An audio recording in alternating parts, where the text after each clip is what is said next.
से एक स्ट्रगल करते आदमी को कोई पसंद नहीं करता, लेकिन जब वो स्ट्रगल करके कुछ बन जाता है तो सब उसके जैसा बनना चाहते हैं। अगर अभी तुम्हें कोई बोल रहा है कि तुम काबिल नहीं हो तो बस मुस्कुराकर बोल देना कि समय बचा। भूलो या ना भूलो, लेकिन उन लोगों को कभी मत भूलना जिन्होंने तुम्हारे बुरे वक्त में तुम्हें कहा था कि बेटा तुमसे ना हो पाएगा, क्योंकि बहुत जल्द मौसम बिगड़ने वाला है।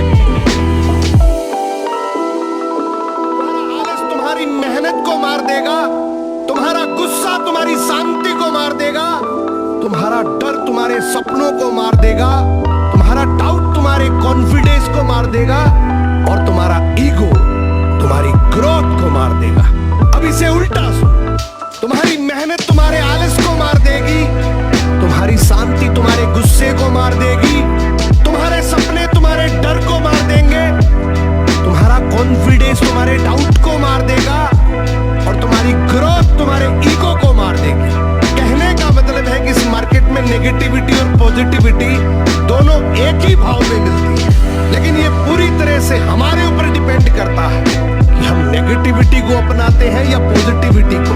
जिंदगी में चाहे तुम नेगेटिव सोच लो चाहे पॉजिटिव, वक्त बराबर लगेगा, लेकिन तुम्हारी जीवनी में जमीन आसमान का अंतर रहेगा।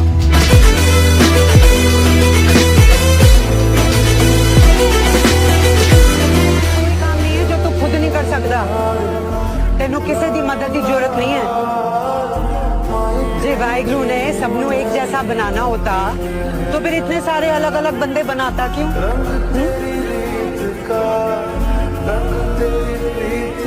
नहीं रहिएगा कि कोई आपका साथ देगा। कोई अगर आपका साथ दे सकता है, कोई आपको कामयाब कर सकता है, तो केवल एक व्यक्ति है, वो आप खुद है। अपने आप से कहिएगा तो कोई है वो व्यक्ति जो अपने आप को अपने आप लोमड़ी गधे को आकर बोलती है जंगल के राजा शेर ने आपको याद किया है। गधा बोला शेर ने और मुझे याद किया, मगर क्यों? लोमड़ी बोली आप जैसे सुंदर और बलिष्ठ शरीर के धनी को भला शेर क्यों याद करेगा? केवल एक ही काम है, शेर तीर्थ यात्रा करना चाहते हैं और आपको जंगल का राजा बनाना चाहते हैं। गधा बहुत खुश हुआ और लोमड़ी की बातों में आके शेर के पास पहुंच गया। अब शेर ने गधे पे हमला कर दिया। गधे की किस्मत अच्छी थी, वो बच निकला। जो ही जान छुटा के भागने लगा, लोमड़ी बोली अरे क्या हुआ, क्यों भाग रहे हो? गधा बोला अच्छा, तू तो बोल रही थी तुम्हें राजा बनाने के लिए बुलाया है, वो तो मेरे कान खा गया। लोमड़ी बोली कान खाए नहीं है, कान छोटे किए बेवकूफ। तुम्हें राज मुकुट पहनाएंगे, इन बड़े कानों की वजह से तुम्हारे सर में नहीं आएगा राज मुकुट। गधा फिर से लोमड़ी की बातों में आ गया। शेर ने झपट कर वापस हमला कर दिया। गधा इस बार भी जैसे तैसे बच निकला। कामयाब होने के बाद एक फूल का गुलदस्ता उस तक जरूर भिजवा देना लाला, जिसने तुम्हारे बुरे वक्त में कहा था कि तुमसे बेहतर मुझे मिल जाए, ताकि उसे भी तो पता चले कि उसका बेहतर तुमसे बेहतर तो नहीं हो सकता। लोहे को भी आकार देने के लिए लोहे के हथौड़े से पीटा जाता है, और लोहे को भी आकार देने के लिए लोहे के हथौड़े से पीटा जाता है। जब सोने को पीटा जाता है तो आवाज नहीं आती, लेकिन जब लोहे को पीटा जाता है तो जोर जोर से आवाज आती है।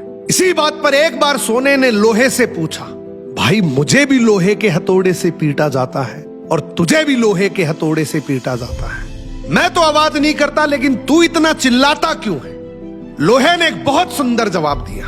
बोले भाई तुझे लोहा पीटता है तो तेरा कोई नहीं है, लेकिन मुझे अपना पीटता है, और जब अपने पीटते हैं तो दर्द बहुत होता है, इसीलिए मैं चिल्लाता हूं। दुनिया जब कुछ कहती है तो इतना दर्द नहीं होता, लेकिन जब अपने ही अपनों को दुख देते हैं वो दर्द सहन नहीं। मेहनत तो अभी शुरू होने जा रही है, मुझे अभी बहुत कुछ करना है, अधूरे सपने पूरे करने हैं मुझे।